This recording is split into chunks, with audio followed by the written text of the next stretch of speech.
Ladies and gentlemen, Gulfport's 23rd mayor, Mayor George Schloegel.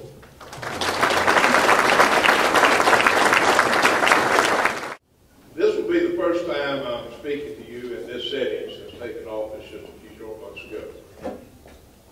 At that time, Gulfport has been tested in many ways that none of us could have imagined.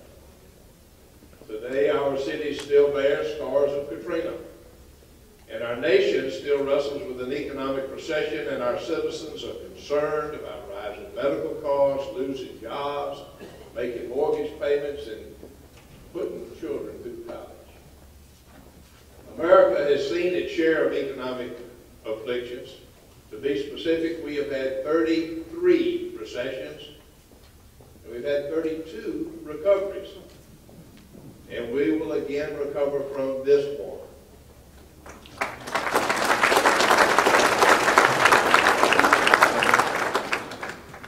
This particular recession, however, caused by the collapse of our housing market, is unlike any since the Great Depression of the 30s. This particular recession has lasted longer, and the effects have been more pervasive than anyone would have thought. Since 2007, the unemployment rate here in Harrison County has nearly doubled. Sales tax revenues have consistently declined, and the real estate market has slowed almost to a crawl. But despite all of that, I could not be more excited or more hopeful about the future of our city than I am standing in front of you tonight. The state of our city is strong, and it's strong because our citizens are strong. We are entering the twilight of our hurricane recovery. At the same time, we're clawing our way out of this recession. And the same collective spirit of determination and dedication that was evidenced when the water receded and the winds died back in August of 2005 is still with us and very alive today. This building that we're in tonight is a great symbol of our resolve. It was destroyed by fire in 2007 after the storm. And the new Lyman Community Center stands today as an example of what is possible. Because the spirit of our people, the hard work of our employees, and the dedication of our city council, I'm convinced Gulfport will reach the finish line of the storm recovery, and we will again survive the economic struggle.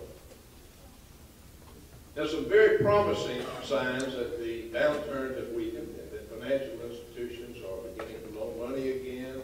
People are beginning to spend a little bit more. They have more confidence. But the fact is, the nation economy still has a long way to go.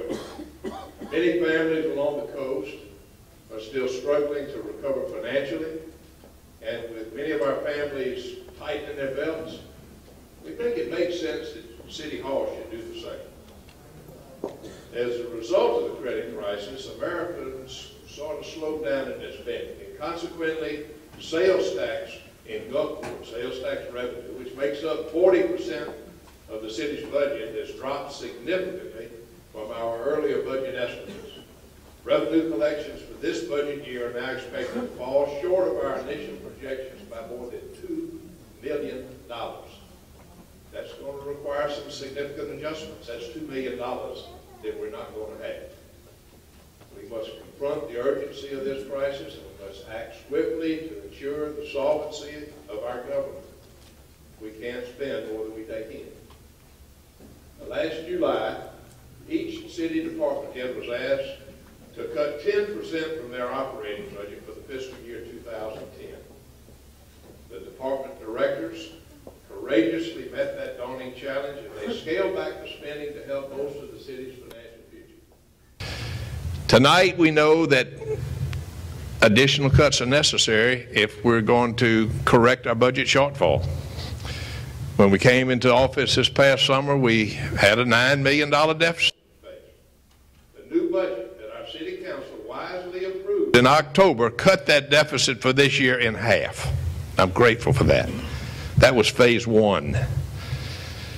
We presented phase two of the plan to the council earlier this month. It outlines more than 40 detailed courses of action from the city's department directors. They are the ones that gave us those 40 suggestions. Those 40 suggestions could shore up this year's budget and could result in a complete reversal of Gulfport's financial condition within the next 18 months. That's why I'm encouraged.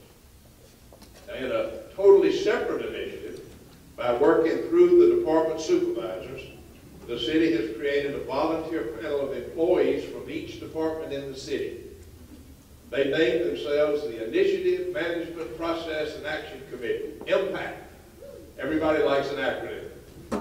The committee is gathering ideas from employees citywide, and they're forming a permanent, long-range plan to improve and enhance all the city's operating procedures.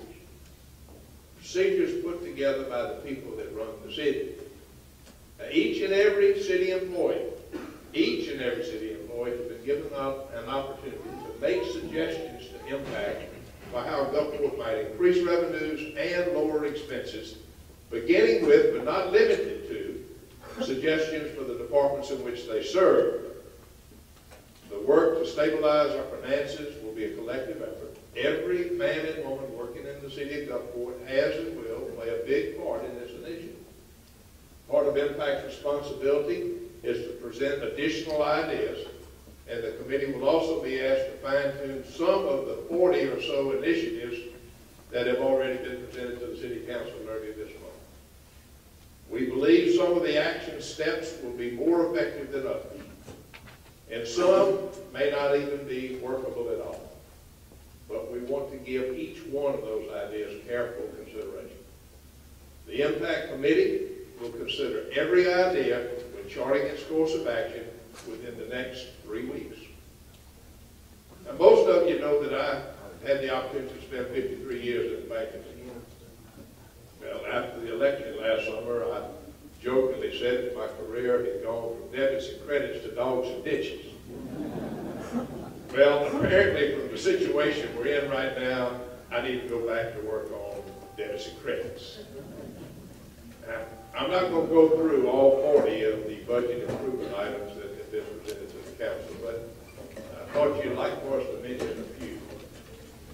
Number one, we plan to reimburse the general fund for loans made to the Burt Jones Yacht Basin and to the Water and Sewer Department. In 2006, the Water and Sewer Department received a $5 million loan from the general fund. In 2007, the general fund loaned the Burt Jones Yacht Basin $1.5 million.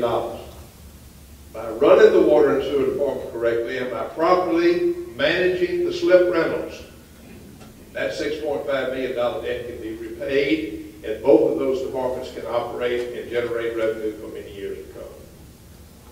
Number two, it's a plan to give serious consideration to the city employee benefit package. Now, let me be clear. Because of the hurricane and because of the recession, our employees have had to step up and take on additional responsibilities, and they've answered that call valiantly. We should never forget that Gulfport has some of the most dedicated, the hardest working employees that you'll find in any city in America.